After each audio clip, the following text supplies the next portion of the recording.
Yo, oh my god, I'm probably the most hype I've ever been, guys. Pokemon Sun and Moon. Pokemon just announced a new Pokemon called Salandit, and this Pokemon is straight up nuts. Okay, look, all right, I need to calm down. Holy crap, man. Now this Pokemon, first of all, let's talk about the way a Pokemon looks. This Pokemon looks straight up clean. His name is Salandit. It has the traditional Japanese bandit hood and a bandana around it. It looks like it does anyways. It looks like it has the traditional bandit bandana around its head. And then let's talk about the typing of this Pokemon. So we have our first ever poison and fire typing. Now let's talk about why this is so important, okay? Poison and fire has the potential to be one of the best offensive typings in the entire game, okay? Now let me explain why. Poison covers a lot, especially with the addition of fairy type. Fire has always been one of the best typings in the game for offense.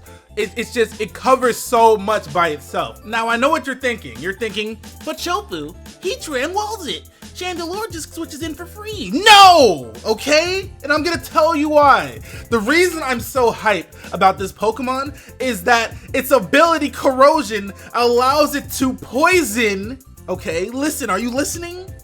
Deaf people better be listening too. Its ability allows you to poison any typing. That means poison types are getting poisoned. Steel types are getting poisoned.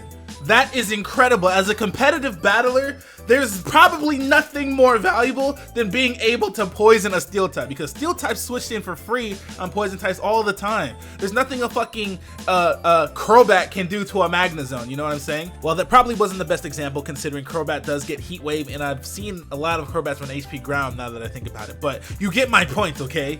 Now this Pokemon, not only is it a fire type, but if a Heatran switches in, I can Toxic it for free.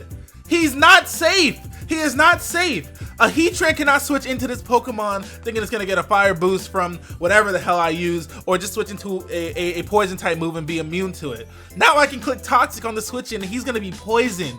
Heatran's gonna be poisoned. One of the most bulky Pokemon known to mankind in OU is gonna be able to be poisoned and be withered down just like every other Pokemon, okay? This is crazy.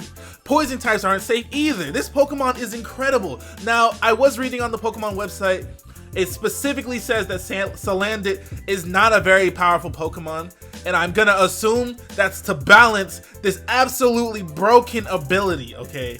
So let's go ahead and read about Salandit on the Pokemon website. It says that he's the toxic lizard Pokemon. He is poison and fire, and he has the ability Corrosion. Salandit emits toxic gas together with flames from the base of its tail.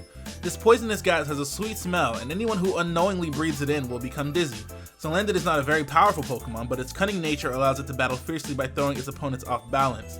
So like I said, it says specifically on the website that it's not a very powerful Pokemon, and I'm assuming that's to balance its broken ass ability. Also, I'm assuming it's to balance the fact that it's poison and fire, one of the best offensive typings I've seen in Pokemon, considering what Pokemon are available and what Pokemon are popular in the metagame. So, continuing on, Salandit females not only release toxic gases, they can also emit pheromones that attract males of all species, including Pokemon and humans. Inhaling these pheromones may cause opponents to be controlled by Salandit's will. Wait! I want to see this thing's evolved form. Every sentence I read, I just get more and more hype, my boy. Damn! Salandit has the Corrosion ability, a new ability that no other Pokemon has possessed before. With the Corrosion ability, it becomes possible to inflict the poison status condition even on steel and poison type Pokemon. That is huge in competitive play. No steel types are safe. You're not switching in. Sizzle, or see, that's another thing anyways. Steel types are not gonna want to switch into this fire type in the first place. But just in case they do, like this thing, Heatran, you're not safe. You're getting poisoned, my boy. Crobat, you're getting poisoned. Gengar, you're getting poisoned. Everybody's getting poisoned. Now, a thing that I wanted to point out is that it says that it becomes possible to inflict the poison status condition even on steel and poison type Pokemon.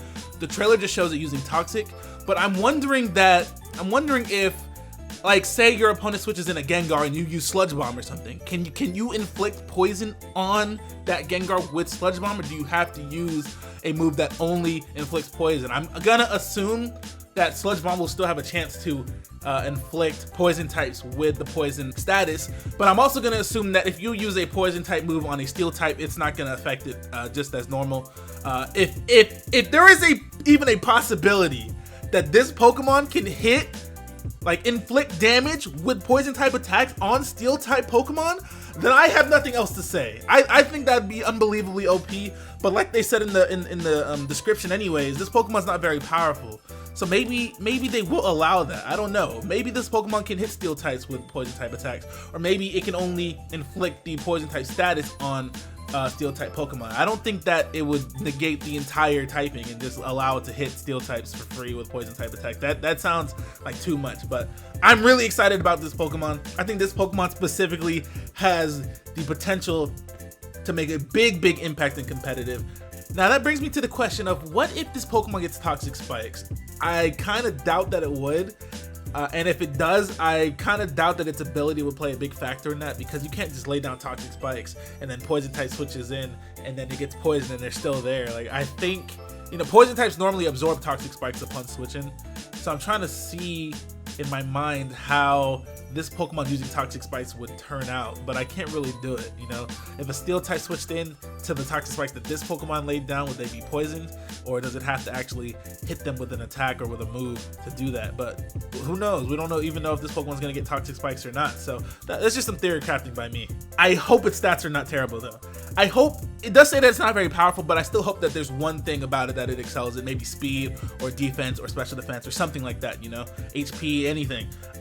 It doesn't really have to be strong, but at least, you know, it's a lizard, so I'm gonna assume that it's somewhat fast. I don't know. It seems like a lot of lizard type Pokemon or lizard, you know, Pokemon that are based off lizards are pretty fast, so, except for like Kecleon or whatever, I don't know.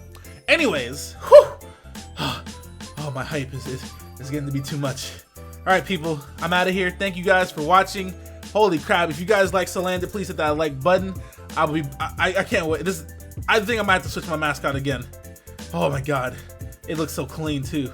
Anyways, thank you guys for watching. I'll be out of here and I'll be back when there's more news. This was a surprise. This was a surprise. I'm so happy I've been staying up really late. Like I stayed up so late that I'm up now, and I've been catching all the Pokemon news because they always announce like super early in the morning. But yeah, anyways, thank you guys for watching. Hit that like button, comment, and subscribe. Follow me on Twitter at shofu. I'm going crazy about Salandit all day. All right, I'll be back. See ya. Bye.